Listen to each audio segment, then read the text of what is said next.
저와 남편은 어린 시절부터 세상에 홀로 내던져진 채 스스로 일어서야 했던 사람들이었습니다. 남편은 8살 되던 해 갑작스러운 교통사고로 부모님을 한순간에 잃었습니다.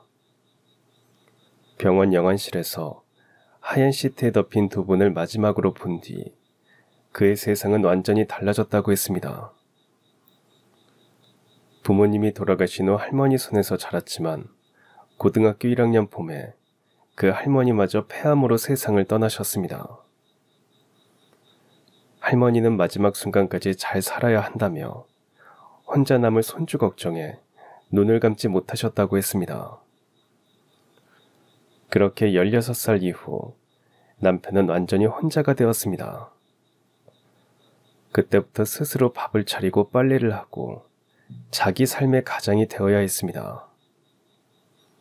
학교에서 돌아오면 찬밥에 김치 하나로 끼니를 때우고 겨울밤에는 전기장판도 없이 군불 냄새가 배인 방에서 무릎을 끌어안고 잤다는 이야기를 들었을 때 제 마음은 오래도록 먹먹했습니다. 하지만 사실 제 상황은 더욱 절망적이었습니다. 저는 태어난 지 얼마 안 되어 낡은 담요에 쌓인 채 고아원 앞에 버려졌기 때문입니다. 부모가 누구인지 살아는 있는지조차 알 수 없었습니다.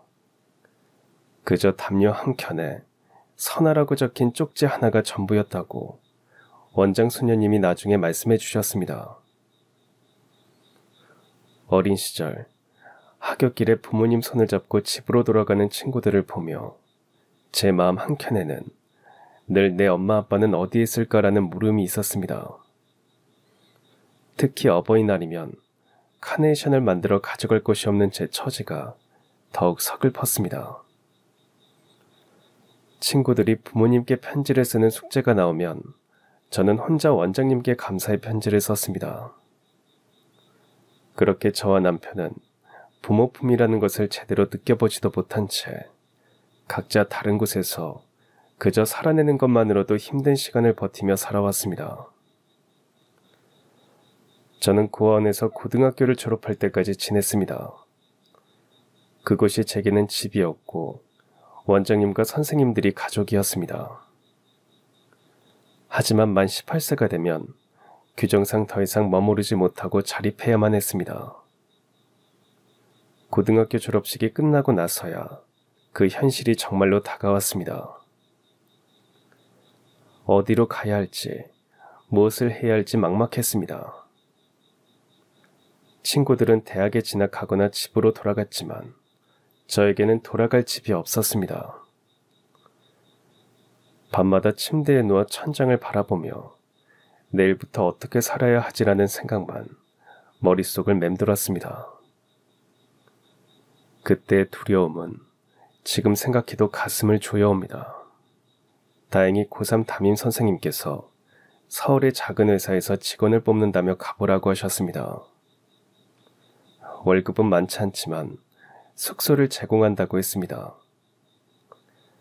담임 선생님의 도움으로 학교장 추천서와 함께 지원서를 보냈고 며칠 후 합격 소식을 들었습니다. 갈 곳이 생겼다는 다행스러움과 함께 정말 혼자서 해낼 수 있을까 하는 두려움이 밀려왔습니다. 고아원을 떠나 회사 기숙사로 향하던 그날 아침, 서울 생활을 위해 짐을 싸면서 내가 가진 게 얼마나 적은지 새삼 깨달았습니다. 낡은 캐리어 하나에 옷가지 몇 벌과 기본적인 생필품들이 전부였거든요. 그 중에서도 가장 소중한 건 원장님이 마지막에 건네주신 작은 용돈 봉투였습니다. 힘들 때 쓰라며 조용히 쥐어주신 그 돈이 제 전 재산이었죠. 고아원 현관 앞에서 마지막 인사를 나누는 순간 눈물을 참기가 정말 힘들었습니다. 원장님은 보고 싶으면 언제든 연락하라고 말씀하셨지만 이제 진짜 혼자가 된다는 현실이 무겁게 다가왔습니다. 서울행 기차를 타고 창밖을 바라보는 내내 가슴이 두근거렸습니다. 설렘보다는 불안감이 더 컸습니다. 회사 사람들은 어떨까? 일을 제대로 할 수 있을까? 서울에서 살아남을 수 있을까? 온갖 걱정이 머릿속을 가득 채웠습니다. 서울역에 도착해서 플랫폼에 내렸을 때 그 순간을 지금도 생각하면 소름이 돋습니다. 수많은 사람들이 바쁘게 오가는 가운데 저 혼자 캐리어를 끌고 멈춰 서 있었거든요. 모든 사람들은 갈 곳이 있어 보였는데 저만 어디로 가야 할지 모르는 것 같았습니다. 주변을 둘러보니 제 또래 같은 사람들도 많이 보였지만 모두 누군가와 함께 있거나 자신 있게 걸어가고 있었습니다. 저만 혼자 우두커니 서서 손에 적어온 회사 주소를 몇 번이고 다시 확인했습니다.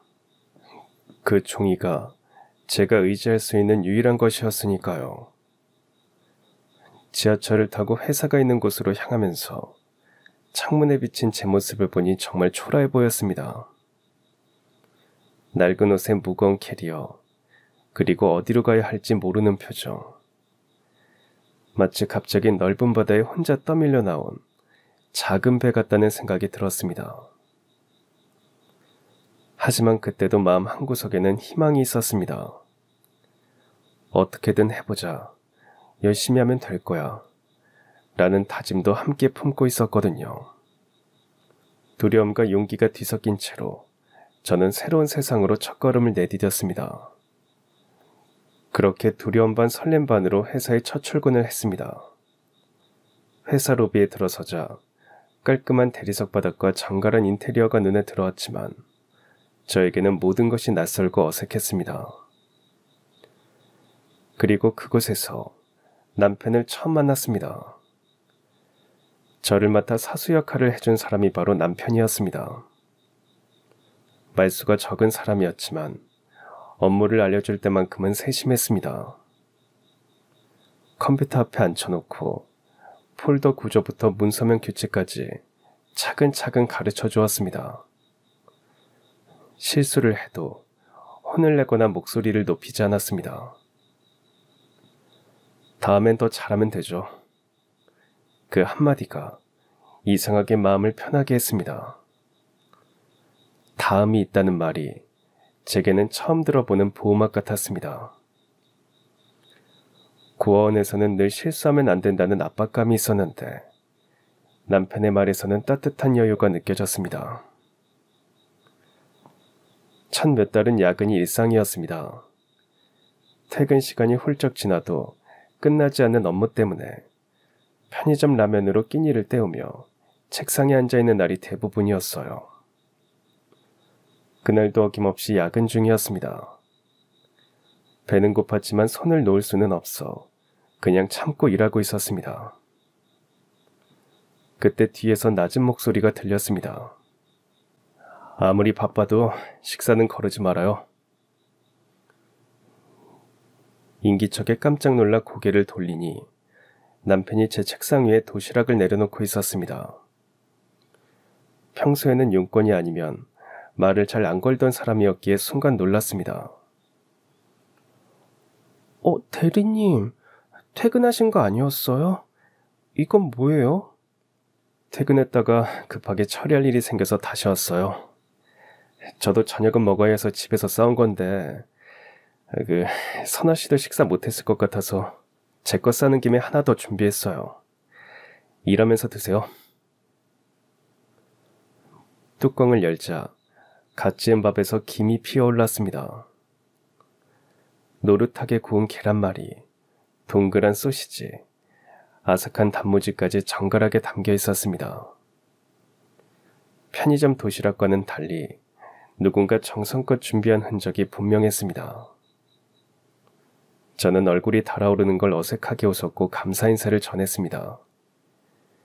그리고 천천히 먹으라며 옅은 미소를 짓고 돌아가는 뒷모습이 제 심장을 두근거리게 했습니다. 별것 아닌 작은 친절이었는데도 그날 이후로 유독 마음에 오래 남았습니다. 그 후로 남편은 점심시간이면 잘 챙겨 먹어야 한다며 식당에 데려갔고 퇴근길에는 회사 근처에 있는 기숙사까지 함께 걸어가는 일이 잦았습니다. 처음에는 어색했지만 그 시간이 조금씩 길어지면서 제 마음도 서서히 열렸습니다. 그리고 시간이 지날수록 그 시간이 하루 중 가장 편안한 순간이 되었습니다.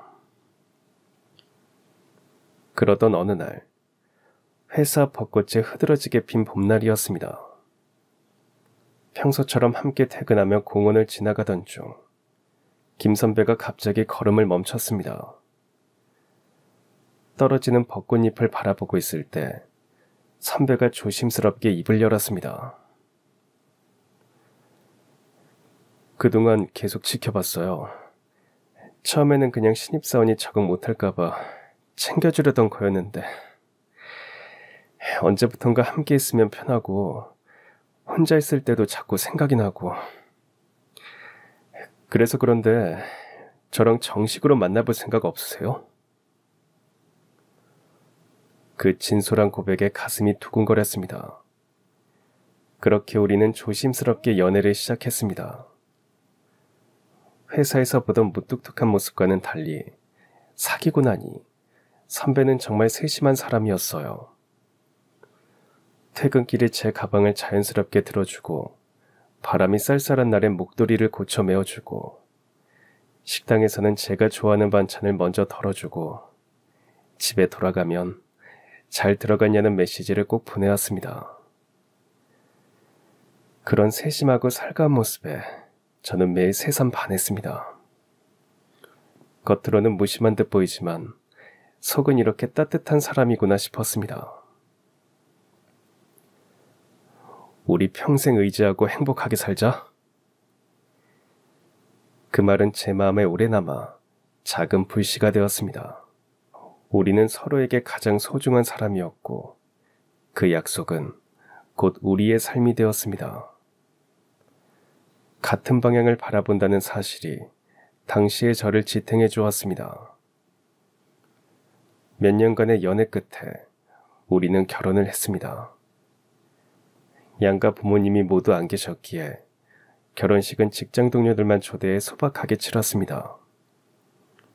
하객은 많지 않았지만 서로의 손을 꼭 잡고 서 있는 것만으로 충분했습니다. 신혼살림은 변두리의 작은 전셋집에서 시작했습니다.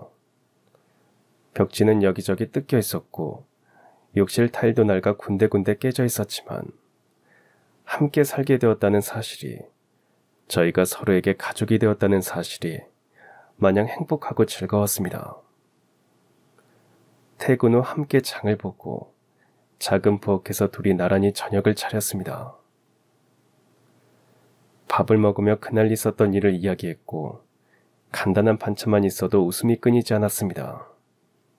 부족한 건 많았지만 그 시절은 서로를 바라보고 있는 것만으로도 행복했습니다. 결혼 다음 해 첫째가 태어났습니다. 새벽마다 아기가 울면 남편과 저는 번갈아 일어나 안고 달래며 밤을 보냈습니다. 처음에는 서툴고 막막했지만 기저귀를 갈고 젖병을 씻고 안아서 트림을 시키는 일들을 조금씩 익혀갔습니다. 그리고 이듬해 둘째가 태어나면서 집안은 더 활기가 넘쳤습니다. 작은 집안은 울음과 웃음이 뒤섞여 늘 시끄러웠지만 그만큼 따뜻했습니다. 아이를 둘이나 키우려니 힘에 부치기는 했지만 남편도 저도 부모도 친척도 없는 처지였기에 결국 저는 직장을 그만두었습니다. 형편이 넉넉하지 않아 고민도 많았지만 아이들 곁에 있어주고 싶다는 마음이 더 컸거든요. 혼자 자라온 저와 남편은 외로움이 어떤 건지 잘 알고 있었습니다. 그래서 아이들만큼은 혼자 두고 싶지 않았습니다. 언제나 부모가 곁에 있다는 걸 느끼게 해주고 싶었습니다. 내 식구가 된 순간부터는 어려움이 있어도 버틸 힘이 생겼습니다. 부모가 없던 우리에게 서로를 닮은 아이들이 생겼고 가족이 늘어난 만큼 행복도 커져갔습니다. 수입은 넉넉하지 않았지만 아이들이 젓가락질을 배우고 뒤뚱거리던 걸음이 점점 단단해지는 모습을 보는 것만으로도 충분했습니다. 주말이면 내 식구가 함께 동네 공원을 걸었습니다. 벤치에 앉아 가져온 귤을 까먹으며 놀이터 모래밭에 아이들 이름을 쓰기도 했습니다. 큰아이는 글자를 따라 쓰기 시작했고 작은 아이는 모래를 움켜쥐며 까르르 웃었습니다. 장을 보고 돌아오는 길도 즐거웠습니다. 시장에서 멸치, 두부, 제철 채소를 사와 함께 저녁을 준비했습니다. 남편은 마늘을 까고 저는 파를 썰었고 아이들은 옆에서 구경하며 깔깔 웃었습니다. 우리는 부모에게 받지 못했던 사랑을 아이들에게만큼은 꼭 주고 싶었습니다. 그래서 벽에 큰 달력을 붙여두고 가족의 작은 일들을 하나하나 기록했습니다. 빨래는 화요일, 첫째 양치 혼자 성공, 둘째 뒤집기 완료 같은 소소한 기록들이 늘어갈수록 달력은 우리 가족만의 발자취가 되었습니다. 하나에서 둘이 되었고 둘이었던 우리가 셋이 되고 다시 넷이 되면서 비로소 가족의 따뜻함을 알게 되었습니다. 그 시절 우리는 앞으로도 평생 이렇게 함께할 줄만 알았습니다. 그러던 어느 휴일, 아이들과 함께 공원에 다녀오던 길이었습니다. 집 앞에 도착하니 남편의 오랜 친구인 규철 씨가 서 있었습니다.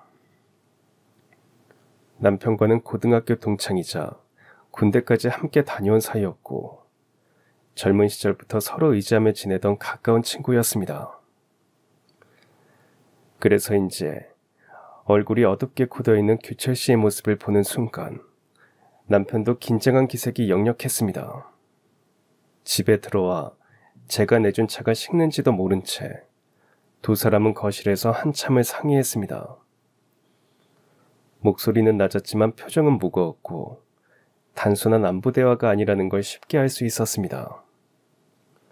아이들까지도 분위기를 느꼈는지 평소보다 말이 줄어 방 안에서 조용히 놀았습니다.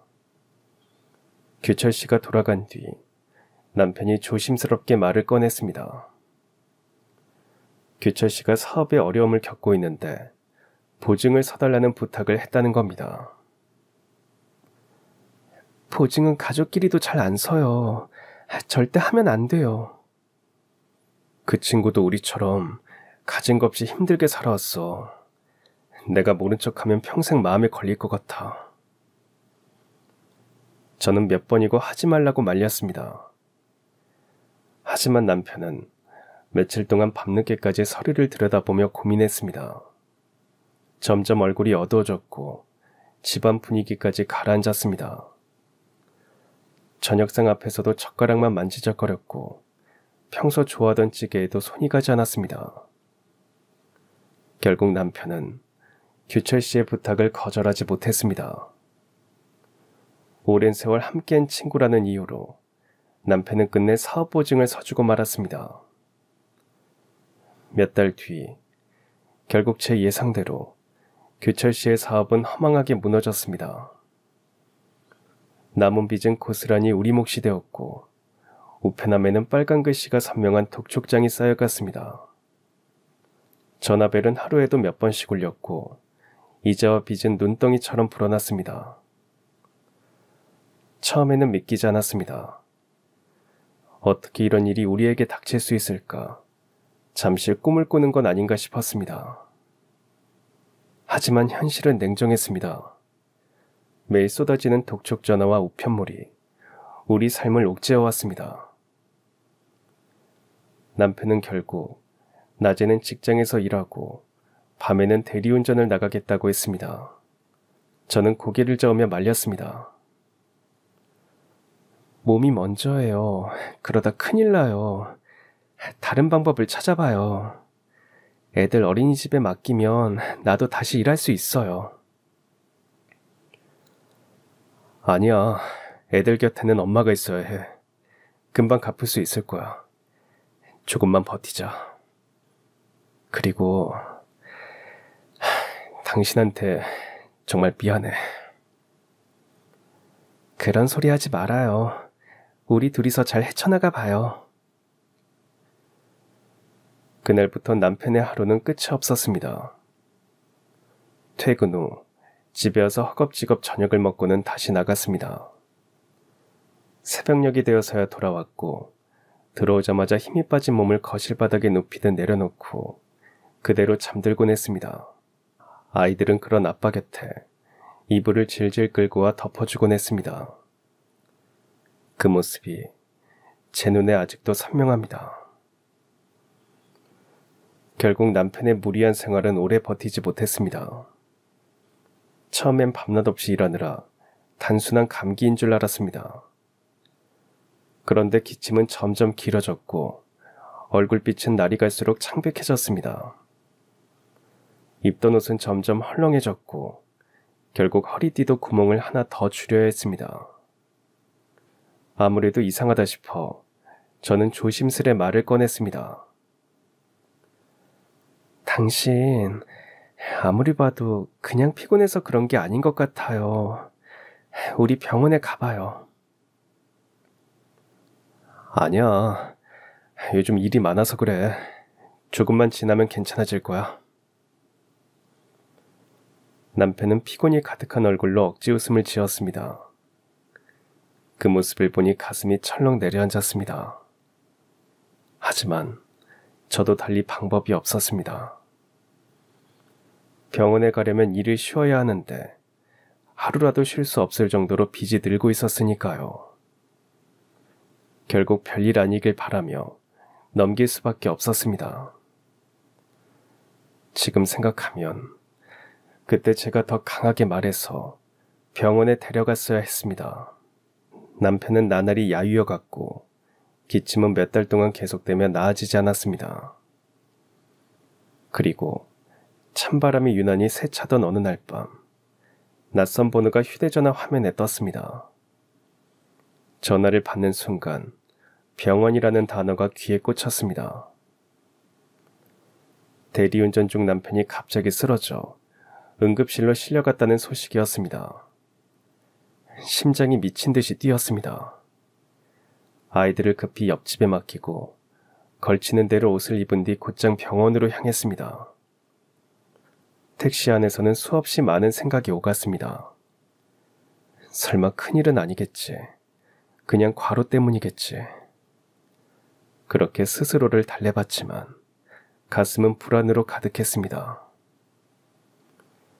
응급실에 도착했더니 남편은 이미 검사실로 들어간 뒤였습니다. 저는 병원 복도에서 한참을 앉아 기다려야 했습니다. 차가운 의자에 앉아있는데 시계 초침 소리와 복도를 오가는 의료진들의 발소리가 괜히 더 크게 들렸습니다. 그 시간은 참 끝이 없을 만큼 길게 느껴졌습니다. 검사가 끝나고 의사가 나와 결과를 전했습니다. 진단은 췌장암 말기. 그 순간 세상이 무너지는 것 같았습니다. 숨이 막혀 의자에 주저앉을 뻔했습니다. 의사는 차분히 설명했습니다. 수술 가능성은 희박했고 치료를 한다 해도 긴 시간 동안 고통이 뒤따를 거라고 했습니다. 생존 확률은 낮았고 치료비는 상상하기 힘들 만큼 컸습니다. 남편은 한참 고개를 숙이고 있다가 어렵게 물었습니다. 만약 치료를 안 하면 얼마나 살 수 있습니까? 당신 지금 무슨 소리예요? 왜 그런 걸 물어요? 저 선생님, 치료할 수 있죠. 우리 남편 수술하면 살 수 있는 거죠? 저는 눈물이 차올라 결국 의사에게 물었습니다. 의사는 잠시 숨을 고르고 대답했습니다. 치료를 하지 않으면 길어야 몇 달입니다. 치료를 받으면 시간을 조금이라도 더 벌 수 있지만 그것도 쉽지 않고요.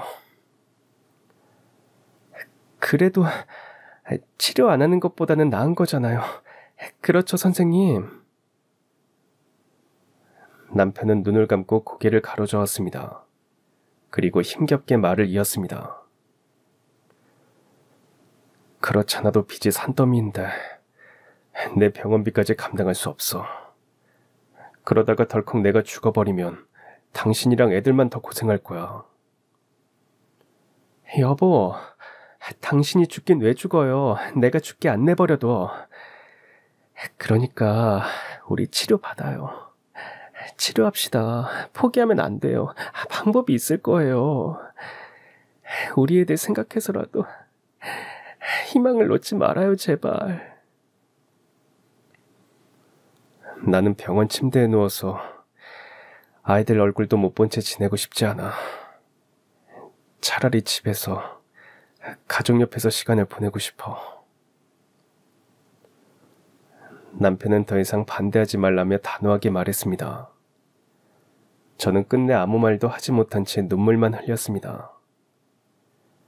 의사는 완화 치료와 통증 관리에 집중하자며 안내문을 내밀었습니다. 종이에 적힌 약 이름들이 선명하게 보였고 대부분이 일시적으로 통증을 완화시켜주는 진통제뿐이었습니다. 그 순간 저희 부부에게서 희망이라는 단어가 점점 멀어져만 갔습니다. 결국 남편은 본인 뜻대로 집으로 돌아왔습니다. 하지만 생각보다 훨씬 빠른 속도로 몸이 약해졌습니다. 계단 몇 칸만 올라가도 숨이 차 벽에 기대 잠시 쉬어야 했고 작은 그릇에 담긴 죽도 절반 이상 남기는 날이 많았습니다. 손끝은 차가워지고 얼굴빛은 날이 갈수록 더 희미해져 갔습니다. 그럼에도 남편은 아이들 앞에서는 늘 힘을 내려고 했습니다. 숨이 차서 말을 잇기조차 힘든 순간에도 억지로 미소 지으며 아이들의 질문에 대답했고 가끔은 농담을 건네며 웃음을 끌어내려 했습니다. 억지로 기운내는 그 모습이 오히려 더 안타까워 보여 웃음과 눈물이 함께 섞이는 순간이 많았습니다. 밤이 되면 남편은 낮 동안 쌓인 피로와 통증을 숨기지 못했습니다. 억눌린 신음이 새어나올 때마다 낮에 아이들 앞에서 보이던 밝은 얼굴이 떠올라 제 가슴을 더욱 아프게 했습니다. 제가 할 수 있는 일이라곤 옆에서 등을 문질러 주거나 물수건으로 이마를 식혀주는 것뿐이었습니다. 그렇게 남편은 하루하루 조금씩 기운을 잃어갔습니다. 그럼에도 마지막까지 아이들 앞에서는 약한 모습을 보이지 않으려 했습니다. 아이들이 아빠 놀자라며 달려오면 남편은 자리에서 일어나지 못하면서도 팔을 벌려 아이들을 꼭 안아주었습니다. 그리고 밤이면 아이들 방에 들어가 조용히 머리카락을 쓰다듬었습니다. 아이들이 잠든 줄 알면서도 그 모습이 보고 싶었던 것 같습니다. 방을 나오면 늘 벽을 짚고 한참을 서서 숨을 고르곤 했습니다. 저는 물컵을 건네고 담요를 덮어주었고 남편은 힘겹게 고개를 끄덕이며 짧게 웃었습니다. 그 웃음은 오래도록 제 마음에 남았습니다. 겨울이 오기 전 어느 날 밤 남편이 제 손을 꼭 잡았습니다. 거실 불빛이 희미하게 그의 얼굴을 비추고 있었고 손끝의 온기가 점점 약해지고 있었습니다. 저는 그 손을 놓지 못한 채 옆에 앉아 있었습니다. 여보, 당신이랑 애들 때문에 여기까지 버틸 수 있었어. 그런데 나는 끝까지 든든한 남편, 좋은 아빠가 못 돼서 미안해. 그래도 꼭 기억해줘. 나는 마지막 순간까지 당신이랑 애들만 생각했어. 고맙고 미안하고 사랑해. 그 말을 남긴 뒤 남편은 조용히 눈을 감았습니다. 그 순간 시계 초침 소리만 귓가에 크게 들렸습니다. 시간은 계속 흐르고 있었지만 제게는 모든 것이 멈춰버린 것 같았습니다. 남편의 장례식장은 유난히 조용했습니다. 찾아오는 조문객은 몇 사람 되지 않았습니다. 부모도 일가 친척도 없던 우리 부부에게는 처음부터 많은 사람들이 모일 자리가 아니었습니다. 그 사실이 더 쓸쓸하게 느껴졌습니다. 영정사진 앞에 서서 상조 리본을 고쳐 매만지며 허리를 숙였습니다. 고개를 숙일 때마다 가슴속이 점점 비어가는 것 같았습니다. 관이 덮이는 순간 아이들이 제 코트를 작은 손으로 꾹 붙잡았습니다. 괜찮다는 말을 해주고 싶었지만 목이 막혀 나오지 않았습니다. 사실 괜찮지 않았습니다. 그럼에도 아이들 앞에서는 애써 고개를 끄덕일 수밖에 없었습니다. 조문객들이 하나둘 자리를 떠나고 장례식장이 조용해지자 남편의 영정사진만 홀로 남아있었습니다. 그 고요한 풍경이 우리 가족의 걸어온 길을 보여주는 것 같아 더 마음이 아팠습니다. 하지만 저는 슬퍼할 틈조차 없었습니다. 장례가 끝나자마자 눈물이 채 마르기도 전에 곧바로 일터로 나가야 했습니다. 이제 두 아이와 제 삶을 책임지는 건 오롯이 제 몫이었으니까요. 아침이면 두 아이를 어린이집에 맡기고 식당 주방으로 향했습니다. 점심 무렵 주방 일을 마치고 나면 곧장 마트 계산대에 앉았습니다. 어떤 날은 새벽까지 청소 일을 이어가야 했습니다. 밤낮이 뒤섞일 만큼 고단했지만 멈출 수 없었습니다. 잠시라도 힘들다고 주저앉으면 아이들 먹을 끼니조차 보장할 수 없었기 때문입니다. 일터에서 허리를 굽히고 서 있을 때마다 대리운전을 나갔던 남편의 모습이 떠올랐습니다. 그때 남편도 이렇게 힘들었겠구나 하는 생각이 들면 눈물이 치밀어 올랐지만 우리 시간조차 허락되지 않았습니다. 월급날이면 가장 먼저 비상환 내역을 확인했습니다. 돈이 들어오자마자 공과금을 내고 남은 금액으로 식비와 아이들 어린이집 비용을 마쳤습니다. 저에게 돈은 단순한 숫자가 아니었습니다. 아이들 밥상에 놓일 국 한 그릇이었고 한겨울밤 아이들 몸을 덮어줄 담요 한 장이었습니다. 서리가 창문에 내려앉는 추운 날이면 아이들에게 담요를 하나 더 덮어주었습니다. 그 순간에도 마음속에는 늘 같은 빈자리가 있었습니다. 늦은 밤 집에 돌아와 문을 열면 맞아줄 사람이 없다는 사실. 아이들의 웃음소리 속에서도 함께 웃어줄 사람이 사라졌다는 사실이 저를 짓눌렀습니다. 남편이 그리웠습니다. 그의 목소리, 웃음, 힘들 때마다 제 어깨를 두드려주던 손길이 자꾸 떠올랐습니다. 하지만 그리움조차 마음껏 드러낼 수 없었습니다. 눈물이 차올라도 아이들 앞에서는 곧 삼켜야 했습니다. 삶은 쉽지 않았습니다. 도와줄 사람 하나 없이 아이 둘을 키우며 빚을 갚아나가는 매일은 고되고 외로웠습니다. 그래도 멈출 수는 없었습니다. 아이들이 제 곁에 있다는 사실 하나만이 제가 쓰러지지 않고 버틸 수 있는 힘이 되어주고 있었으니까요. 그렇게 힘겨운 날들이 이어지던 어느 날 아침이었습니다. 늘 그렇듯 아이들 밥을 차려주고 어린이집에 보낼 준비로 분주했습니다. 밥상 위에는 두부 반찬과 계란 부침이 놓여 있었습니다. 그때 둘째가 숟가락을 내려놓으며 투정을 부렸습니다. 나도 고기 먹고 싶어. 친구들은 다 고기 먹는데 왜 우리는 맨날 계란만 먹어? 먹기 싫으면 먹지 마. 저는 순간 욱하는 마음에 짧게 말해버렸습니다. 말을 하고 나서 바로 후회가 밀려왔습니다. 아직 어린아이한테 제가 너무 날카롭게 반응한 겁니다.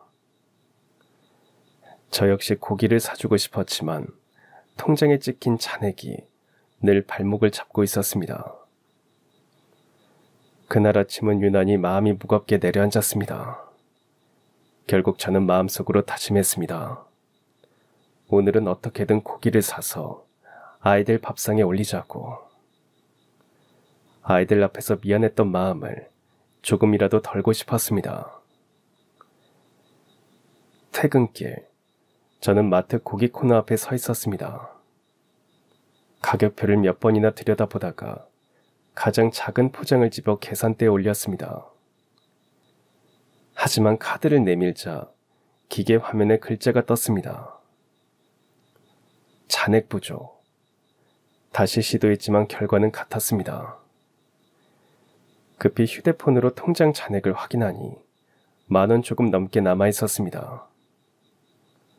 결국 손에 들고 있던 고기 포장을 다시 제자리에 놓을 수밖에 없었습니다. 빈손으로 마트를 나오는데 발걸음이 쉽게 떨어지지 않았습니다. 집까지의 길이 평소보다 훨씬 길게 느껴졌습니다. 계단을 오르며 손잡이를 꽉 잡았지만 마음은 허전하기만 했습니다. 아이들 얼굴을 떠올리니 또다시 미안한 마음이 크게 밀려왔습니다.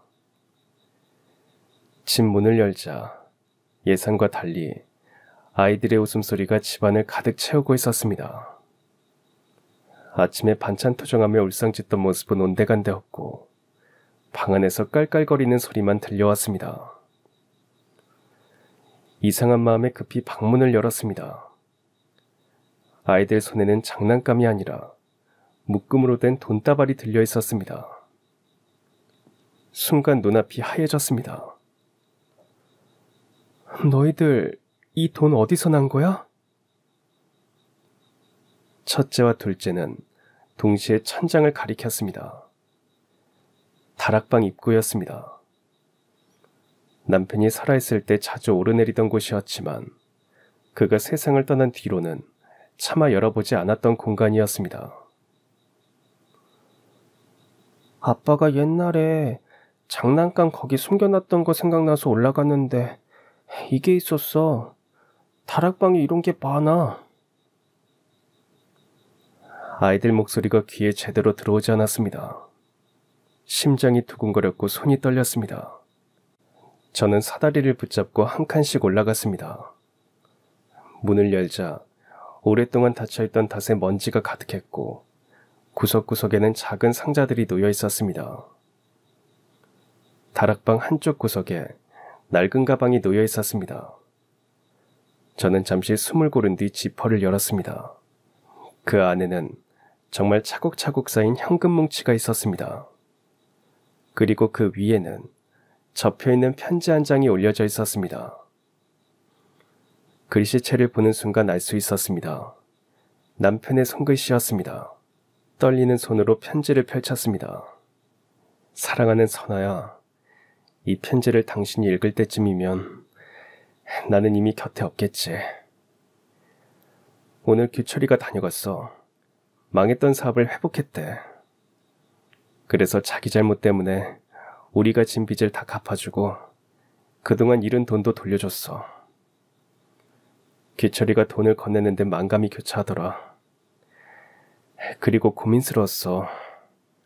이 돈을 너에게 보여주면 너는 당연히 내 치료부터 하자고 하겠지. 하지만 내 병은 이제 길이 없어. 괜히 희망 없는 치료에 돈을 쓴다면 결국 너랑 아이들만 더 고생할 거야. 그 생각을 하니 도저히 내 마음이 허락하지 않았어. 선아야, 내가 마지막으로 아빠로서 남편으로서 해줄 수 있는 게 이것밖에 없네. 내가 곁에 없더라도 이 돈으로 너무 고생하지 말고 우리 아들 잘 키워줘. 아이들이 외롭지 않게 네가 늘 곁에 있어주길 바라. 나도 네 옆에서 오래 함께하고 싶었는데 끝까지 지켜주지 못해 미안해. 그래도 네 덕분에 참 많이 웃고 참 많이 행복했다. 고맙고 사랑한다, 선아야. 종이에는 군데군데 번진 흔적이 남아 있었습니다. 아직 잉크가 마르기도 전에 떨어진 눈물 자국이 그대로 스며 있었습니다. 저는 편지를 손에 꼭 쥔 채 한동안 꼼짝도 하지 못했습니다. 눈앞에 놓인 돈이 분명 우리 삶을 버티게 해줄 희망일 텐데 마음속은 오히려 더 허전했습니다. 남편이 살아있을 때 이 돈을 들고 얼마나 많은 고민을 했을지 생각하니 숨이 막히듯 답답했습니다. 마지막까지 가족을 위해 내린 그의 결심이 고스란히 전해져 가슴을 짓눌렀습니다. 다리에 힘이 빠져 다락방 바닥에 털썩 주저앉았습니다. 목은 바싹 타는 것 같았고 가슴은 단단히 묶인 듯 아팠습니다. 큰 소리로 울고 싶었지만 혹시 아래층에 있는 아이들이 들을까봐 손등으로 입을 막고 흐느낄 수밖에 없었습니다. 그날 저는 편지를 품에 안은 채 한참 동안 움직이지 못했습니다. 눈앞에 돈보다도 남편이 남긴 글씨, 그리고 그 글씨에 담긴 시간과 마음의 무게가 더 크게 다가왔습니다. 그날 밤 아이들이 잠든 뒤에도 마음이 진정되지 않았습니다. 저는 몇 번이나 다락을 오르내렸습니다. 편지를 들고 부엌 의자에 앉았다가 다시 올라가 가방을 확인하고 내려오기를 반복했습니다. 의자 다리가 바닥에 긁히는 소리가 새벽 내내 이어졌습니다. 가방 안에는 예상보다 훨씬 많은 돈이 들어있었습니다. 남편이 편지에 적어놓은 대로라면 빚을 갚고도 남을 만큼의 큰 돈이었습니다. 손에 쥔 돈이 도무지 믿기지 않았습니다. 남편이 살아있을 때까지는 작은 돈에도 계산기를 두드려야 했는데 이런 큰 돈이 남아있다는 사실이 쉽게 받아들여지지 않았습니다. 결국 저는 이 모든 사실을 확실히 확인해야겠다고 생각했습니다. 망설이다가 규철 씨에게 전화를 걸었고 집 근처 카페에서 만나기로 했습니다. 다음날 카페 구석에 들어서자 규철 씨가 먼저 자리에서 일어났습니다. 그리고는 인사를 나누기도 전에 제 앞에 무릎을 꿇었습니다. 주변 사람들이 쳐다봤지만 그는 아랑곳하지 않았습니다. 형수님, 죄송해요. 다 제 탓이에요. 형이 저를 믿고 보증을 서주셨는데 제 욕심 때문에 사업을 망해먹고 저 대신 빚 갚느라 고생하시다가 병까지 얻고 다 제 잘못입니다. 정말 죽을 죄를 지었습니다. 사람들의 시선은 아랑곳하지 않은 채 그는 무릎을 꿇은 자세에서 일어날 생각을 하지 않았습니다. 그러나 그런 모습이 안쓰럽게 보이기보다는 제 안에서 울분이 치밀어 올랐고 결국 원망의 말이 튀어나왔습니다. 그렇게 미안하다면서 왜 장례식장에는 오지도 않았어요? 얼굴도 안 보이던데 그게 사람으로서 할 짓이에요? 규철 씨 어깨가 크게 떨렸습니다. 그는 두 손을 허벅지에 꼭 붙이고 더 깊이 고개를 숙였습니다. 갔었어요. 하지만 안으로 들어갈 용기가 없었습니다. 형수님 얼굴 볼 면목이 없었어요. 장례식장 앞까지 갔다가 차마 못 들어가고 멀리서만 지켜보다 돌아왔습니다. 그날 봉투만 두고 왔습니다. 이름도 쓰지 못했어요. 형수님 죄송해요. 정말 죽을 죄를 지었습니다. 그 순간 제 머릿속에 장례식장에서 받았던 이름 없는 봉투가 떠올랐습니다. 보통은 보기 힘든 큰 돈이 들어있던 봉투였습니다. 그게 규철 씨의 것이었음을 그제야 알게 되었습니다. 저는 숨을 고르며 그를 바라봤습니다. 남편 살아있을 때 빚 갚으러 왔었다면서요. 우리 그이 아픈 거 몰랐어요? 그 돈 주면서 병원 가서 치료하라고 했었어야죠. 왜 안 했어요? 그 빚 갚은 거 알았으면 당장 병원에 갔을 텐데. 그랬으면 남편을 살릴 수 있었을지도 모르잖아요. 돈이 있어도 못 고쳤을 거라는 걸 알았지만 그래도 규철 씨 때문에 남편이 그렇게 된 것 같아 원망스러운 마음을 감출 수가 없었습니다. 규철 씨는 한동안 아무 말도 하지 못하다가 낮게 눌린 목소리로 대답했습니다. 형이 절대 말하지 말라고 했어요. 제가 빚 갚은 걸 알면 형수님은 무조건 치료하자고 할 거라고.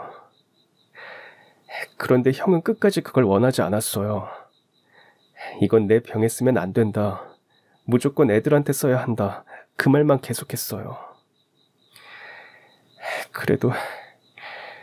그래도 제가 병원에 모시고 갔어야 하는데 제 생각이 짧았어요. 형수님, 정말 죄송해요. 저는 말문이 막혔습니다. 병원 이야기를 꺼낼 때마다 남편이 대수롭지 않게 웃어넘기던 모습이 떠올랐습니다. 그게 단순한 회피가 아니었습니다. 남편은 이미 오래전부터 결심을 굳히고 있었던 겁니다. 살아있는 동안 죗값을 갚겠습니다. 형 대신, 아니, 제 잘못 대신 아이들은 끝까지 책임지겠습니다. 생활이 어려우면 언제든 말만 하세요. 그의 말은 빈말처럼 들리지 않았습니다. 하지만 제 마음은 단호했습니다. 남편의 죽음을 돈으로 바꾸는 것처럼 보이고 싶지 않다. 남편이 남긴 건 단순한 돈이 아니라 아이들의 미래다. 저는 고개를 숙여 감사 인사를 건넸습니다. 그러나 제 생활에 직접적인 도움은 받지 않겠다고 분명히 말했습니다. 남편의 뜻을 따라 그 돈은 오직 아이들을 위해서만 쓰겠다고 스스로 다짐했습니다. 남편이 다락방에 남긴 것은 단순한 돈이 아니었습니다.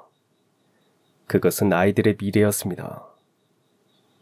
병상에 누워있으면서도 그는 치료비 계산을 하지 않았습니다. 대신 아이들이 자라서 걸어가야 할 길을 생각했을 겁니다. 학비, 생활비, 20살 이후의 삶까지. 남편은 자신이 떠난 뒤에도 아이들이 흔들리지 않도록 준비했던 것입니다. 집으로 돌아오는 길, 저는 마음속으로 다짐했습니다. 당신이 원하던 대로 내가 아이들을 지켜낼게요. 남편이 남긴 돈 덕분에 아이들을 제대로 키울 수 있었습니다. 큰아들은 중고등학교 내내 반에서 1등을 놓치지 않았습니다. 성적이 항상 상위권을 유지했기에 담임 선생님들도 늘 칭찬했습니다. 결국 큰아들은 서울의 명문대 경영학과에 합격했습니다. 고등학교 3학년 겨울, 입시 결과를 기다리던 날들이 떠오릅니다. 아이는 매일같이 우편함을 확인하며 불안해했고 저 역시 밤마다 잠을 설치곤 했습니다. 합격 통지서가 도착한 날, 아들은 편지를 들고 한참을 서 있었습니다.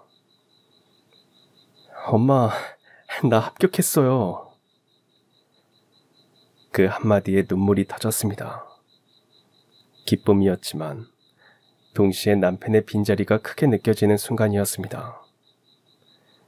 아들의 합격을 함께 기뻐해줄 아버지가 없다는 사실이 가슴을 먹먹하게 했습니다. 대학 4학년이 되어 취업 준비를 할 때도 마찬가지였습니다. 매일같이 면접을 준비했고 떨어질 때마다 의기소침했지만 곧 다시 일어섰습니다. 그 모습에서 남편의 끈기와 성실함을 그대로 보는 듯 했습니다. 결국 졸업 무렵 큰아들은 대기업에 합격했습니다. 합격 소식을 전하던 날 전화를 끊고 한참을 울었습니다. 기쁜 눈물이었지만 동시에 남편 생각이 나서 더 울었습니다. 첫째가 첫 월급을 받은 날 봉투 하나를 내밀었습니다. 엄마, 이제 제가 엄마 지켜드릴게요. 거의 대부분의 월급이 들어있었지만 받을 수 없다고 했습니다. 그러자 아들은 고집스럽게 말했습니다. 아버지가 그러셨어요. 아버지가 안 계실 때는 제가 엄마를 지켜줘야 한다고. 가족은 서로 지켜주는 거라고. 그 순간 남편이 곁에서 같이 있는 듯한 기분이 들었습니다. 세월은 빠르게 흘렀습니다. 첫째는 저희 부부처럼 직장에서 만난 동료와 연애를 하더니 결국 결혼까지 이어졌습니다. 두 사람은 서로를 존중하고 아껴주었고 그 모습이 보기만 해도 흐뭇했습니다. 결혼 준비를 하면서도 첫째는 늘 제 의견을 먼저 물었습니다. 예식장, 예물, 신혼집까지 하나하나 제 마음에 드는지 확인했습니다. 엄마가 좋아하시는 걸로 하고 싶어요. 그 말에 가슴이 뭉클했습니다. 남편은 곁에 없었지만 그래도 아들이 제게 의지한다는 사실이 든든했습니다. 결혼식 당일, 저는 혼주석에 혼자 앉아 있었습니다. 사람들의 축하 속에서 단상에 서 있는 아들의 모습을 바라보며 속으로 몇 번이고 같은 생각이 맴돌았습니다. 여보, 당신이 함께였다면 얼마나 기뻐했을까. 그 순간만큼은 웃음과 눈물이 함께 차올랐습니다. 둘째는 오랜 노력 끝에 의대를 졸업하고 마침내 의사가 되었습니다. 남편이 세상을 떠난 뒤에도 아이는 늘 말하곤 했습니다. 나는 꼭 의사가 돼서 아빠처럼 치료받지 못해 세상을 떠나는 사람이 없게 할 거야. 아버지를 잃은 충격으로 한동안 말을 잃었던 아이는 제가 남편병에 대해 알아보려고 가져다 놓았던 의학 서적을 들고 와서는 아직 글씨도 제대로 읽지 못하면서 의학책 속의 그림을 가리키며 묻곤 했습니다. 엄마, 여기 아빠 낫게 하는 방법이 있어요? 그 순간 저는 가슴이 저며 아무 대답도 하지 못했습니다. 그러나 그날 이후 아이의 꿈은 분명해졌습니다. 초등학교에 들어가서도 장래 희망란에는 늘 의사라고 적었습니다. 중학교에 올라가 공부가 어려워져도 포기하지 않았고 특히 과학 과목에 열정을 쏟았습니다. 실험 수업에서는 누구보다 적극적이었고 늘 좋은 성적을 받아왔습니다. 고등학교에 들어가면서는 더 치열해졌습니다. 의대를 가려면 상위권을 유지해야 했기에 새벽까지 공부하는 날이 많았습니다. 수능을 마치고 돌아온 날, 아이는 환하게 웃었습니다. 결국 아이는 서울 명문의과대학에 합격했습니다. 합격 발표를 확인하고 껑충껑충 뛰던 모습은 어린 시절 그대로였지만 어느새 제 키를 훌쩍 넘어선 청년이 되어 있었습니다.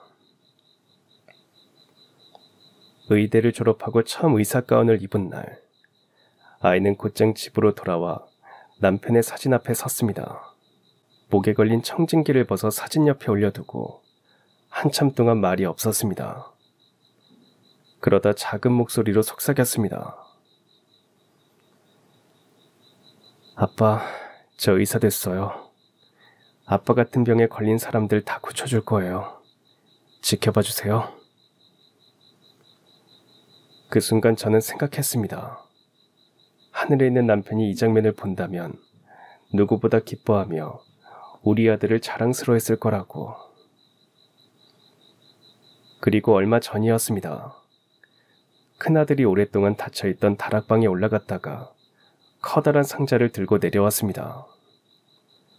남편과의 추억이 가득한 집을 떠날 수 없어서 아직도 그 집에 살고 있었거든요. 아들이 들고 내려온 상자 안에는 오래된 사진들이 가득 들어 있었습니다.